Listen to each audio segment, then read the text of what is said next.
हमारे साथ एक अमेजिंग ऑथर ने ज्वाइन किया है जिनका नाम है डॉक्टर करुणेश रघुवंशी और उन्होंने बुक लिखी है जिसका नाम है 365 days of significance. Yes, 365 days of significance. और इस बुक ने जीता है golden wings book award 2026। So I am so glad कि ऑथर हमारे साथ यहाँ आ पाए और उनसे और भी ज़्यादा बात करेंगे, जानेंगे उनकी बुक के बारे में और उनके बारे में। सो ये बहुत ही इंटरेस्टिंग कॉन्वर्सेशन होने वाला है। सो चलिए मिलते हैं डायरेक्टली ऑथर से। सो thank you doctor for joining us today in this conversation. और बहुत अच्छा लगा आप समय निकाल के आ पाए हमसे बात करने के लिए आपके बुक के बारे में। सो जानना चाहेंगे ये बुक जी जिसका बहुत ही इंटरेस्टिंग नेम है 365 डेज ऑफ सिग्निफिकेंस, राइट, क्या है ये बुक? एक्चुअली ये जो बुक है ये 365 डेज को एक्चुअल डिफाइन करता है। देखिए क्या होता है ना, हर व्यक्ति के जीवन में हर दिन का एक अपना अलग महत्व है। दिन पे दिन निकलते चले जाते हैं और लाइफ निकल जाती है। यदि हम हर दिन का महत्व समझें तो कहीं ना कहीं जीवन में बहुत बड़ा काम कर सकते हैं। As a educator, as a director of educational institute, मुझे प्रॉब्लम आता था जब भी हम उस पर्टिकुलर डे के बारे में असेंबली में बच्चों को कुछ बताने की कोशिश करते थे। डेटा कलेक्ट करना पड़ता था, लेकिन उसके बाद भी रिग्रेट होता था कि कुछ मिस हो गया है। भाई कल आपका 15 जनवरी था तो ये दिन ये चीज़ और बताना थी, वो मिस हो गया। 2 दिन 4 दिन के बाद रिकॉल हुआ कि यार वो मिस हो गया। मुझे ऐसा लगा कि शायद ये हमारे साथ नहीं हो रहा है, कई और लोगों के साथ भी ऐसा होता होगा। उस दिन के बारे में सही जो इन्फॉर्मेशन एटलीस्ट बच्चों तक तो पहुंचना ही चाहिए, क्योंकि वही भावी पीढ़ी के निर्माता है। तो इन केस मुझे ऐसा लगा कि कहीं ना कहीं हमको कुछ ऐसा करना चाहिए कि पर डे को एक जगह कलेक्ट करना चाहिए। कलेक्शन से मेरा मीनिंग ये था कि उस दिन का क्या इंपॉर्टेंस है। यहाँ पर इस बुक में हम लोगों ने कोशिश की है कि उस पर्टिकुलर डे को हमने हर तरह से डिफाइन किया है। जैसे उस दिन का ऐतिहासिक महत्व क्या है, उस दिन का सामाजिक महत्व क्या है, उस दिन का धार्मिक महत्व क्या है, उस दिन का सांस्कृतिक महत्व क्या है, उस दिन का राष्ट्रीय महत्व क्या है, और वो दिन अंतर्राष्ट्रीय स्तर पे क्या मान्यता रखता है। साथ ही हमने उसको आज से जोड़ा है, उसको रिलेट किया है, उसको रिलेवेंस किया है, उसका इंपॉर्टेंस बताया। और ये बुक मुझे ऐसा लगता है कि यदि इस बुक को सही तरीके से कोई भी बच्चा पढ़ता है तो इट्स सो बेटर, उसको उस पर्टिकुलर डे का एक कंप्लीट नॉलेज होगा। और इट इज़ वेरी यूजफुल, केवल बच्चे के लिए नहीं है, हर किसी के लिए जो भी उसको पढ़ता है। वंडरफुल। सो आपसे बात करके समझ में आ रहा है कि बहुत ज़्यादा एक्सटेंसिव रिसर्च किया है आपने इस बुक को कंपाइल करने में, क्योंकि हर एक दिन 365 डेज उसमें क्या हुआ था उसके बारे में कंपाइल करना एक बुक के माध्यम से। So it's an extensive task. So कितना टाइम लगा आपको इस पूरी बुक को कंपाइल करने में? बिल्कुल मैम, हम दोनों हस्बैंड वाइफ ने इस पर एक साथ काम किया। कुछ डेटा फैक्ट उन्होंने कलेक्ट किए, कुछ मैंने किए, फिर उसको हमने हर तरह से वेरीफाई किया। हम लोगों को इस पूरी बुक को फ्रेम करने में लगभग 2 वर्षों का समय लगा, 24 months. 24 months, yes. Okay okay. So कोई एक इंसिडेंट आप इंटरेस्टिंग बताना चाहेंगे जब आप कंपाइल कर रहे थे डेटा, और कुछ आपको नज़र में आया जो बहुत इंटरेस्टिंग, या आप बेसिकली शेयर करना चाहेंगे? बिल्कुल। एक्चुअली इसमें देखिए कुछ चीज़ें ऐसी हुई जो शायद इसके पहले हमें भी पता नहीं थी। जब पर डे को आपने काफ़ी उस पर रिसर्च किया तो कुछ फैक्ट ऐसे सामने आए जो हमको लगा कि मतलब पूरी दुनिया के सामने आना चाहिए। एटलीस्ट जब हमने 1857 की चीज़ों को जानने की कोशिश करी, जब हमने 1947 को जाना, जब हमने कई बलिदानों को जाना, कई क्रांतिकारियों को जाना, और जब उनके बारे में डीप में पढ़ा कि भाई आज शहीद दिवस है तो शहीद दिवस किसका है और क्यों है, उन्होंने ऐसा क्या किया था। तो इवन मैं तो ये कहना चाहूँगा कि कोई एक स्पेशल डे तो नहीं रहा, लेकिन हर दिन एक स्पेशल रहा। हर दिन हमने कुछ नया सीखा। और एक चीज़ हुई कि जब तक हम दिसंबर 31 तक नहीं पहुँचे तब तक हमारी क्यूरियोसिटी हाई बनी रही, एक एनर्जी लेवल भी हमारा बहुत ज़्यादा मेंटेन रहा। और ऐसा लगा कि यार मतलब हम कुछ जानते ही नहीं थे इसके पहले, हम हर दिन को जानते चले जा रहे हैं। तो कई क्षण ऐसे आए जहाँ हम काफ़ी उत्साहित हुए, कई बार काफ़ी दुख हुआ, कई लोगों के बारे में जब जाना तो हमारे इतिहास के बारे में भी हमको जानकारी हुई, क्या गलतियां पास्ट में हमसे हुई उस चीज़ की जानकारी हुई। तो मैं कुल ओवरऑल ये कहना चाहूँगा कि हर दिन ही महत्वपूर्ण रहा और जर्नी हमारी एक जैसी रही है। Correct correct. सो बेसिकली क्या होता है कि हम बहुत फ्यू लिमिटेड डेट्स ही याद रखते हैं जी। और लेकिन बहुत सारी चीज़ें होती हैं हिस्ट्री में, बिल्कुल। राइट। बहुत सारे लोगों ने अपना योगदान दिया है, लेकिन कहीं ना कहीं उनका योगदान शायद हम रिमेम्बर नहीं करते हैं। बिल्कुल सो नहीं ये करते। बुक के माध्यम से हमें जानकारी मिलेगी कि बिल्कुल। कैसे इट्स लाइक हर एक पीढ़ी ने इसमें योगदान दिया है, और जहां हम पहुंचे हैं वो सिर्फ हमारा अचीवमेंट नहीं है, उसके जी। पीछे बहुत सारे लोग हैं। लोग सो हैं। वंडरफुल। ये बुक आपने बोला कि बच्चों को उठानी चाहिए, लेकिन जब कोई उठाएगा, जी। स्पेशली बच्चों को उठानी चाहिए बिकॉज ये तो सबके लिए है। जी। मुझे भी बहुत सारी चीज़ें नहीं पता है, बिल्कुल। मतलब मुझे तो इतना ही पता होगा जो डेट सबको पता जी। है। सो मेरे जैसे लोग या बच्चे जिनको जानना ज़रूरी है वो उठाएं, तो उनका टेक अवे क्या होगा इस बुक के माध्यम से? मैम अगर वो उठाते हैं तो डेफिनेटली ये उनको बहुत ज़्यादा फायदा पहुंचाएगा। क्या होगा ना, जब उस दिन के बारे में, उस दिन को जब वो बहुत डिटेल में जानेंगे तो निश्चित रूप से वो अपने सराउंडिंग में इसकी चर्चा करेंगे, अपने बच्चों से भी इसकी चर्चा करेंगे। बच्चे अगर इसको उठाते हैं ना तो वो एक एग्जाम पॉइंट ऑफ व्यू से उठाएंगे, जनरल नॉलेज वो गेन कर रहे हैं, उस दिन के इंपॉर्टेंस के बारे में जान रहे हैं, हिस्ट्री के बारे में कुछ जान रहे हैं, कुछ डेट्स को वो रिकॉल कर रहे हैं। लेकिन इसके अलावा यदि कोई उठाता है तो वो उस दिन का सामाजिक महत्व भी जानेगा, सांस्कृतिक महत्व भी जानेगा, राष्ट्रीय महत्व भी जानेगा। और मुझे लगता है कि हर व्यक्ति को, यदि वो इस देश में है और इस देश से प्यार करता है, तो इस देश की संस्कृति का उसको पूरा ज्ञान होना चाहिए।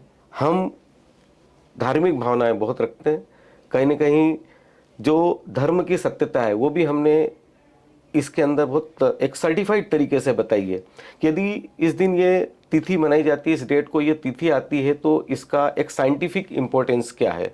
तो आई थिंक मैं यही बोलना चाहूँगा कि यदि इस बुक को कोई भी व्यक्ति पढ़ता है तो ओवरऑल उसको बहुत ज़्यादा फायदा मिलेगा, वो हमारी भारतीय संस्कृति से जुड़ेगा, उसकी धार्मिक भावनाएं भी परिष्कृत होगी और नो डाउट उसके अंदर राष्ट्रीयता की भावना भी उदय होगी। आपने बहुत अच्छा पॉइंट बोला कि साइंटिफिक महत्व भी पता चलेगा, बिकॉज बिल्कुल। आजकल की जनरेशन दिमाग बंद करके कुछ भी फॉलो नहीं करती, उनको लॉजिक चाहिए Logic चीज़ों के पीछे कि हम ये करते हैं तो हम क्यों करते हैं। सो कहीं ना कहीं अगर उसका साइंटिफिक प्रूफ भी दिया जाए सो वो ज़्यादा कनेक्ट हो जाएंगे अपने रूट से और हमारी संस्कृति से, जो कि बहुत ज़रूरी है होना। वंडरफुल। कोई एक तिथि के बारे में या कोई एक डेट के बारे में एक स्पेशल स्पॉटलाइट आप देना चाहेंगे एज एन एग्जांपल? मैं नहीं देना चाहूँगा, क्योंकि हर डेट हम लोगों को बहुत इंपॉर्टेंट है। हर दिन कुछ नया हुआ है जो हम लोग नहीं जानते। करेक्ट। हम लोग कुछ कॉमन चीज़ों को ही जानते हैं। करेक्ट। कि भाई हम जून में जा रहे हैं तो हम भाई युवा दिवस के बारे में बात कर रहे हैं, या हम योगा दिवस के बारे में बात कर रहे हैं, या हम स्वतंत्रता दिवस के बारे में बात कर रहे हैं। तो मैं ओवरऑल यही बोलना चाहूँगा कि हर दिन बहुत महत्वपूर्ण है। एक हर दिन ने अपना एक अलग ही इतिहास रखा है और रचा है, और कई ऐसे लोगों ने जिन तिथियों को जन्म लिया है, जिनकी वजह से वो तिथि अमर हो गई, ये चीज भी तो जानकारी हमको मिल ही रही है। तो as per me each and every day is very valuable. Wonderful. So क्या ये बुक जो आईएएस के प्रिपरेशन के एस्पिरेंट्स हैं उनको भी हेल्प कर सकती है? 100% हेल्प करेगी मैम। हर प्रतियोगी परीक्षा के विद्यार्थी को, जिसको अपना जनरल नॉलेज बहुत टॉप लेवल पे पहुंचाना है और पर डे की पर डेट के बारे में उसको बहुत डिटेल्स इन्फॉर्मेशन चाहिए, तो it is one and only one best book. मैंने अभी तक कई तरह की जनरल नॉलेज की पुस्तकें पढ़ी है, लेकिन कहीं भी सब चीज़ों को एक जगह नहीं पाया है। हम उस भाई हिस्ट्री की डेट्स अगर हम देखते हैं तो फिर हमको हिस्ट्री के पर्पस से, हिस्ट्री के एस्पेक्ट में उस चीज को स्टडी करना पड़ेगी। यदि हम धार्मिक पर्पस से देखते हैं तो कैलेंडर उठा के उस हिसाब से हमको देखना पड़ेगा, लेकिन यहाँ पे सब चीजें एक जगह आ चुकी है। So it is well and good for all of them. Great. So किसी को अगर आपकी बुक ऑर्डर करनी है या ग्रैब करनी है तो कैसे वो ऑर्डर कर सकते हैं? बिल्कुल, ये फ्लिपकार्ट पे अवेलेबल है, अमेजन के ऊपर भी अवेलेबल है। ये बुक ड्रीम बुक पब्लिकेशन ने पब्लिश की है, उनके पास भी अवेलेबल है, तो they can order from anywhere, no problem, not at all. And किसी को अगर आपसे डायरेक्ट ऑथर से कनेक्ट करना है तो कैसे कर सकते हैं? हाँ डेफिनेटली मैम। एक्चुअली इस बुक के ऊपर मेरा सोशल मीडिया एड्रेस पूरा कम्प्लीटली है, कॉन्टेक्ट नंबर है, so anyone can contact me, no problem, not at all. आपने बहुत बड़ा एक्सटेंसिव काम किया है कंपाइल करने में, फिर आपने सेकंड काम किया ये बुक को पब्लिश करने में, अभी थर्ड इसका फल मिला, जैसे आपको एक्कुलेट्स मिल रहे हैं, रिकग्निशन मिल रहा है जी। इस बुक के लिए, and you have one golden wings book award 2026 also for this book. Right. So how does that feel, कैसा महसूस हो रहा है? बहुत ज़्यादा अच्छा लग रहा है कि गोल्डन विंग्स के बारे में जाना, उन्होंने अप्रोच किया, हमने बुक उन तक पहुंचाई, उन्होंने इसको मान्यता दी, एंड एज ए ऑथर शायद ये मेरा फर्स्ट बड़ा प्राइज़ होगा. इसके पहले मैंने मतलब एक लिखना मेरा शौक है, कभी हमने कमर्शियल पर्पज से कुछ नहीं लिखा है. और लिखते थे, ऐसा रहता है ना, कहीं आप कभी किसी दूसरों के लिए लिखते हो, कभी आप अपनी आत्मसंतुष्टि के लिए लिखते हो. तो जो लेखन हमारा एक पेशा नहीं है, केवल एक शौक है, एक हॉबी है, जिसे हर चीज़ के बारे में जानना, उसके बारे में अपना नज़रिया पेश करना, पब्लिक पर्सपेक्टिव क्या चल रहा है, आपका पर्सपेक्टिव क्या है, इन सब चीज़ों के बारे में सोचना, डेली उन चीज़ों को लिखना, ये हम लोगों का एक लगातार चलता चले आ रहा है. तो फर्स्ट टाइम हम एज ए ऑथर कहीं सम्मानित हो रहे हैं, क्योंकि अभी तक हमने ना तो किसी चीज़ को पब्लिश किया है, ना किसी चीज़ की पब्लिसिटी की है. इस बुक के बारे में ज़रूर लगा कि यार ये बुक भाई कुछ बड़ा अद्भुत हो गया है, आप लिखते गए चलते गए, कुछ कुछ यूनिक हो चुका है, तो ये अब दूसरे तक भी पहुँचे तो उन लोगों को भी फ़ायदा मिलेगा. तो डेफिनेटली हम गोल्डन विंग्स अवार्ड्स के बहुत थैंकफुल हैं, और उन्होंने हमको बहुत इंस्पायर किया है कि नहीं, आप कुछ अच्छा काम कर रहे हैं, तो डेफिनेटली आगे भी और बहुत अच्छा होगा. और कोई नेक्स्ट बुक इन लाइन है, आने वाली है, या आप लिख रहे हैं? बिल्कुल मैम, अभी हम लोग एक बुक बड़ी स्पेशल लिख रहे हैं, उसके लिए हमको काफ़ी रिसर्च करना पड़ रही है, कई लोगों से हम लोग कांटेक्ट में भी हैं. हम लोग चाह रहे हैं कि जो अनसंग हीरोज़ रहे हैं हमारे 1857 के और 1947 के, जिनके बारे में जनरली हमारे इतिहास में कोई जानकारी नहीं मिलती है, हमारी पाठ्य पुस्तकों में कोई जानकारी नहीं मिलती, जनरल पब्लिक उनके बारे में नहीं जानती है, लेकिन उन्होंने 1857 के अंदर भी बहुत यूनिक काम किए हैं और 1947 में बहुत यूनिक काम किए. अगर देश आज़ाद हुआ है तो ऐसे अनसंग हीरोज़ की वजह से ही हुआ है, जिनको आज कोई नहीं जानता है. तो हम लोग, हमारी कोशिश जारी है कि हम ऐसे लोगों को भी हाईलाइट करें, हमारा काम जारी है, और उम्मीद है कि अपकमिंग 5 to 6 मंथ शायद हम लोग ये अपना टास्क पूरा कर पाएंगे. वंडरफुल. सो आपकी जर्नी जो है बहुत ही इंस्पायरिंग लग रही है. आप उन चीज़ों को सामने लाना चाहते हैं दुनिया के बेसिकली जनरेशन के, जिनको कहीं ना कहीं हम भूल चुके हैं. इस बुक के द्वारा भी आपने वो कोशिश की है, और जो आपकी आने वाली बुक है उसमें भी आप सिमिलर लाइंस पे. सो इसका इंस्पिरेशन कहाँ से आया कि जब आपने सोचा कि नहीं, जो चीज़ें पता नहीं हैं वो बतानी बहुत ज़रूरी है? एक्चुअली जब हम बच्चों से चर्चा करते हैं स्कूल्स में, तो ये चीज़ें फील होती है. देखिए, क्या ऐसा सोचने में आ रहा है, ऐसा बोला जाता है कि हर आने वाली पीढ़ी स्मार्ट हो रही है, लेकिन ये सोच गलत है. हमारी जो आने वाली पीढ़ी है ना, वो स्मार्ट नहीं हो रही है, वो डल होती जा रही है, क्योंकि उनको वो चीज़ मिल ही नहीं रही है जो उनको पता होना चाहिए. तो जब आप बच्चों से बात करते हो, जब आप उनको जानने की कोशिश करते हो, जब आप उनके भविष्य के निर्माण की कोशिश करते हो, तो ऑटोमेटिक आपको समझ में आती है ये चीज़ें कि उनको क्या चाहिए. देखिए, जिस तरह से माँ एक अपने बच्चे का पालन पोषण करती है, तो माँ को सब समझ में आता है कि बच्चा रो क्यों रहा है. शायद पिता एक बार नहीं समझ पाएंगे, लेकिन माँ समझ जाती है कि बच्चे के रोने का क्या कारण है.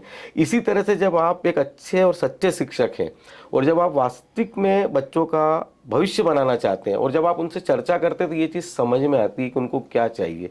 तो कहीं ना कहीं हमारा जो इंस्पिरेशन है वो हमारे स्टूडेंट्स हैं, हमारे विद्यार्थी हैं. जब हम उनसे चर्चा करते हैं तो आइडियाज़ ऑटोमेटिकली क्रिएट होते हैं कि यार इनको क्या चाहिए, किस चीज़ के अंदर कमी चल रही है, और क्या हम इनको दें जो हमारी आने वाली पीढ़ी है वो और ज़्यादा सशक्त हो. जब हम बात करते हैं ना कि एक अखंड भारत का निर्माण करेंगे, एक समृद्ध भारत का निर्माण करेंगे, तो कैसे करेंगे, करने वाला कौन है, यही बच्चे तो है ना. तो बस जब उनसे चर्चा करते हैं तो हम लोग हर वो चीज़ उनमें डालने की कोशिश कर रहे हैं जो उनको वास्तव में चाहिए. तो ये आइडियाज़ ऑटोमेटिकली जनरेट हो रहा है. और अच्छी बात यह है कि आपके साथ आपका सपोर्ट सिस्टम है. डॉक्टर सुनीता रघुवंशी, जिन्होंने ये बुक को ऑथर की है आपके साथ. बिल्कुल. सो एक सपोर्ट सिस्टम हो तो और ज़्यादा बल मिलता है कोई चीज़ करने के लिए. So wonderful. एंड बहुत अच्छा काम कर रहे हैं आप. बहुत सारी चीज़ें जो नहीं पता है उसको लाइमलाइट में लाने के लिए बुक के माध्यम से. आपने कहा बचपन से आपको लिखने का शौक रहा है. सो कब आपको रियलाइज़ हुआ कि मतलब ये राइटिंग जो है ये आप आगे परस्यू कर सकते हैं? बिल्कुल मैम. एक्चुअली मेरे पास अभी पुरानी डायरिया रखी है. When I was in standard 4th, कक्षा 4 से. तो वहाँ से कक्षा 4 से कुछ कविताएं लिखने का शौक हुआ, कुछ कोटेशंस लिखने का शौक हुआ और कलेक्शन करने का शौक हुआ। पहले चीज़ें इतनी इजीली अवेलेबल नहीं थी। हम लोगों को न्यूज़पेपर को बहुत बारीकी से पढ़ना पड़ता था। उस समय न्यूज़पेपर भी डेली घर में नहीं आते थे, कहीं से मिल जाता था तो उसको पढ़ते थे। उस समय दीपावली और दशहरा का, दीपावली पे स्पेशली कि विशेषांक आते थे पेपर्स के। भास्कर पेपर की मैं बात करूं, स्वदेश की बात करूं, मतलब आज से 40 साल पहले की मैं बात कर रहा हूं। तो उस समय ये सब चीज़ें बड़ा मतलब डिफ़िकल्ट होता था, लेकिन एक इंटरेस्ट था कि भाई कोई भी ऐसी चीज़ दिखती है तो उसको पढ़ना, पढ़ने के बाद उसको डायरी में लिखना, डायरी में लिखने के बाद उसको एलाबोरेट करना। कहीं ऐसे चांस मिलते थे कि यार आप आपकी रचना वहाँ तक पहुँचा सकते हो तो उसको वहाँ पर पहुँचाना। तो एक ऐसा शौक था, कभी इसका कमर्शियल उपयोग नहीं किया। लेकिन जब स्कूल लाइन में आए और फिर जब बच्चों से बातचीत करना चालू करी, फिर ऐसा लगा कि नहीं यार बच्चों को इसकी ज़रूरत है। तो बस वो चीज़ें आगे बढ़ गई। वंडरफुल। सो इस माध्यम से, इस प्लेटफॉर्म के माध्यम से आप कोई मैसेज पास डाउन करना चाहते हैं व्यूअर्स को, लिसनर्स को जो आपको अभी सुन रहे हैं? एक्चुअली देखिए, यदि आप में प्रतिभा है, आप कुछ अच्छी सोच रखते हैं, तो आप तक सीमित नहीं होना चाहिए। धैर्य रखें, लगातार अपना कार्य करें। आपका जन्म केवल आपके लिए नहीं हुआ है, आपका जन्म आपके समाज के लिए है और आपका जन्म आपके राष्ट्र के लिए है। आपको अपनी हर सोच को केवल अपने तक सीमित नहीं रखना चाहिए, अपने कार्यों को विस्तार देना चाहिए। एक समाज के उत्थान के लिए और देश की प्रगति के लिए कार्य करना चाहिए। और मुझे लगता है कि लेखन से ज़्यादा अच्छा कुछ और नहीं हो सकता है। इसके माध्यम से आप अपनी बातों को, अपनी अच्छी चीज़ों को कई लोगों तक पहुंचा सकते हैं। तो मेरा तो यही सजेशन है कि भाई धैर्य रखा जाए और सामाजिक स्तर पे और राष्ट्रीय स्तर पे हर किसी व्यक्ति को कार्य करना चाहिए। Wonderful, wonderful, thank you so much. और बहुत सारे लोग हैं जो डरते हैं अपनी बात रखने में। जी। बहुत सारे ऑथर से भी हम मिलते हैं, इन द सेंस जो लिखना चाहते हैं, जो ऑथर बने नहीं हैं, जिन्होंने लिखा है अपनी डायरी में कहीं, लेकिन उसको बंद करके बिल्कुल अंदर रख दिया है। सो वो नहीं उतना धैर्य और साहस जुटा पाते हैं कि वो पब्लिश कर सके। सो अगर ऐसे कोई सुन रहे हैं आपको, जी, एक लाइन उनके लिए, ताकि वो मोटिवेट हों आगे बढ़ने के लिए। बिल्कुल मैम, अगर वो लिख रहे हैं तो वो उन तक सीमित ना रखें, इसको सब तक पहुंचाएं। क्योंकि हर व्यक्ति अपने आप में विशिष्ट है, यूनिक है, अद्भुत है। बस ये है कि वो उस चीज़ को पहचान नहीं पाता। देखिए क्या होता है ना, हम अपने आप की आइडेंटिटी दूसरों में हमेशा देखते हैं। फॉर एग्जाम्पल, मैं कैसा लग रहा हूँ, मेरे कपड़े कैसे लग रहे हैं, ये भी हम लोग दूसरों से पूछते हैं। ये थोड़ा सा एक माइंडसेट हो चुका है। तो शायद वो उनको ऐसा लग रहा है जो भी लिख रहे हैं कि यार ये हम बाहर तक पहुंचाए नहीं पहुंचाए, इसे कोई पसंद करेगा या नहीं करेगा। यदि उनको लग रहा है ना कि उन्होंने कुछ अलग किया है, उनको लग रहा है कुछ उन्होंने स्पेशल लिखा है, तो पूरी दुनिया उसको स्वीकार करेगी। उनको बिल्कुल आगे आना चाहिए और अपनी बातें सब दूर पहुंचाना चाहिए। Wonderful, wonderful thought, and thank you so much doctor Karunesh for joining today in the conversation. बहुत अच्छा लगा आपसे बात करके, बहुत अच्छा लगा आपकी बुक के बारे में जान के, and thank you so much for joining. And viewers, जैसा कि बताया, अगर आपको ये copy 365 days of significance grab करनी है, जो कि आपको ज़रूर उठानी चाहिए, तो आपको क्या करना है, डिस्क्रिप्शन बॉक्स में लिंक दिया गया है, प्लीज़ जाइए, क्लिक करिए, and it will take you to the book buying link. और अगर आप डॉक्टर करुणेश से कनेक्ट करना चाहते हैं तो उनका सोशल मीडिया लिंक भी डिस्क्रिप्शन बॉक्स में है, प्लीज़ लिंक करिए and you can get connected to the author. So thank you so much for joining, and thank you so much doctor Karunesh for joining. Thank you.